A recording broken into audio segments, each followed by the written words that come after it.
Guys, this is just a quick video on how to cut your piping. So here is how my material look like. This is an educational video. Material can be larger and bigger than this, but since this is an educational video, so I decided to use this short material to do the demonstration. So the first thing you are going to do, you are going to fold your fabrics diagonally as shown. You're going to do this, then you now iron it down. So after you iron it, you are going to take the wideness of this material here from here to here to be here as 1/1 inch. If you take a close look at this roller is 1/1 inch wide. So I'm going to place this roller on these fabrics and take the wideness of it.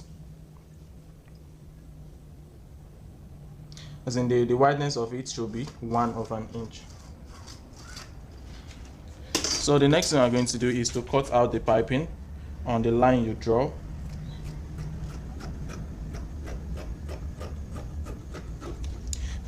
So you'll be the one to determine the length of your piping. In this case, this is just an educational video, so no need to measure the length of this piping. So I'm going to cut this out. Nice. Cut it like this. And I'm going to open it like this and iron it. Then the next thing I'm going to do is to put my hemming gum at the middle of this piping. This material should be stretched this time. It is very stretched already. It is now in a bias form. So I'm going to put my hemming gum at the middle. So my hemming gum is at the middle already, and I'm going to fold over. Hope you can see what I'm doing. Hemming gum and pressing iron are not friendly. Do not allow your iron to match the hemming gum. So you cover the hemming gum with the fabrics.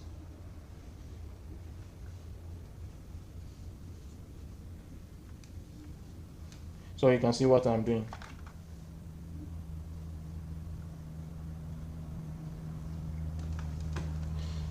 So this is how your piping should look like.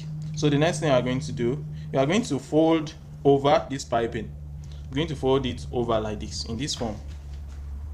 You're going to fold it over this one. But make sure you leave some allowance here, to cover the under sewing of this piping, because we are going to attach this piping to the neck of the center top in this form. So I will, after I fold it over with my iron, I will show you how to do it.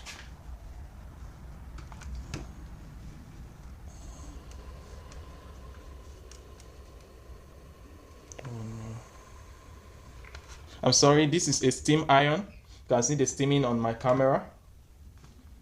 It's a steaming iron. I'm not going to press it anymore. I won't allow the steam to come out anymore so that you can see what I'm doing.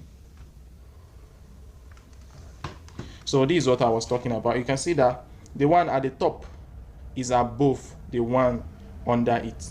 So when attaching it to the neck of your senator top, you are going to, this one will be at the top and this one will be under the neck. So hopefully this video is helpful. Thank you for watching. Love you guys. So guys, you can make your piping to look like this. So when attaching the piping, the neck of your senator top should be in between the under sewing and the top sewing. Then you can do all the sewing. You can do all the multiple sewing, either 3 or more than 3.